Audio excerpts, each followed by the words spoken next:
பிரித்தானியாவின் லண்டனில் வசிக்கும் தமிழர்கள் வீடுகளை வாடகைக்கு விடும் அல்லது விண்ணப்பிக்கும் போது முறையான வழிகளை பின்பற்றுவது அவசியம் என எச்சரிக்கப்பட்டுள்ளது. லண்டனில் வீடுகளை வழங்குவதில் பாரிய மோசடிகள் இடம்பெற்றமை கண்டுபிடிக்கப்பட்டுள்ள நிலையில் இந்த எச்சரிக்கை விடுக்கப்பட்டுள்ளது. லண்டனின் பார்க்கிங் மற்றும் டேக்னம் கவுன்சிலுக்கு சொந்தமான நூற்றுக்கணக்கான வீடுகள் ஊழல் அதிகாரிகளால் சட்டவிரோதமான முறையில் மோசடியாக வாடகைக்கு விடப்பட்டுள்ளமை அம்பலமாகியுள்ளது. இது ஒரு திட்டமிடப்பட்ட குற்றச்செயல் என கவுன்சில் உறுப்பினர்கள் எச்சரித்துள்ளனர். பார்க்கிங் மற்றும் டேக்னம் கவுன்சிலுக்கு சொந்தமான B&D ரிசைட் என்ற நிறுவனத்தின் வீடுகளிலேயே இந்த மோசடி நடந்துள்ளது.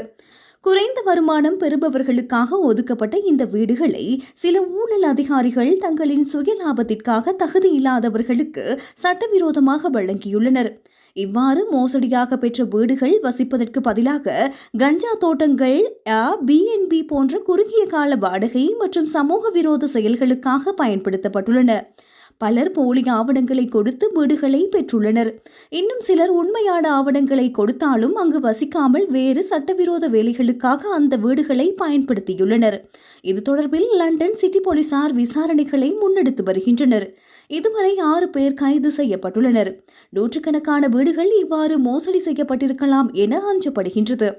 அதிகாரிகள் இதுவரை 12 வீடுகளை மீட்டுள்ளனர். ஆனால் இன்னும் ஆயிரக்கணக்கான ஆவணங்களை சரிபார்க்க வேண்டியுள்ளது. இந்த மோசடியால் கவுன்சிலுக்கு பாரிய நிதி இழப்பு ஏற்பட்டுள்ளது. வீடமைப்புக்காக சுமார் 1 பில்லியன் பவுண்டுகள் கடன் வாங்கியுள்ள நிலையில் இவ்வாறான மோசடிகள் பெரும் பாதிப்பை ஏற்படுத்தியுள்ளன. இதே போன்ற ஒரு மோசடி நியூஹாம் கவுன்சிலிலும் நடந்துள்ளமை குறிப்பிடத்தக்கது. அங்கு அதிகாரி ஒருவர் தகுதியில்லாத 35 பேருக்கு வீடுகளை வழங்கியமை கண்டுபிடிக்கப்பட்டுள்ளது. வீடு தேவைப்படும் ஆயிரக்கணக்கான ஏழை மக்கள் வரிசையில் காத்திருக்கும் போது தகுதியற்றவர்களுக்கு இவ்வாறு வீடுகள் வழங்கப்படுவது மிகவும் அநியாயமானது என கவுன்சில் உறுப்பினர் ராக்கி கில் கவலை வெளியிட்டுள்ளார்.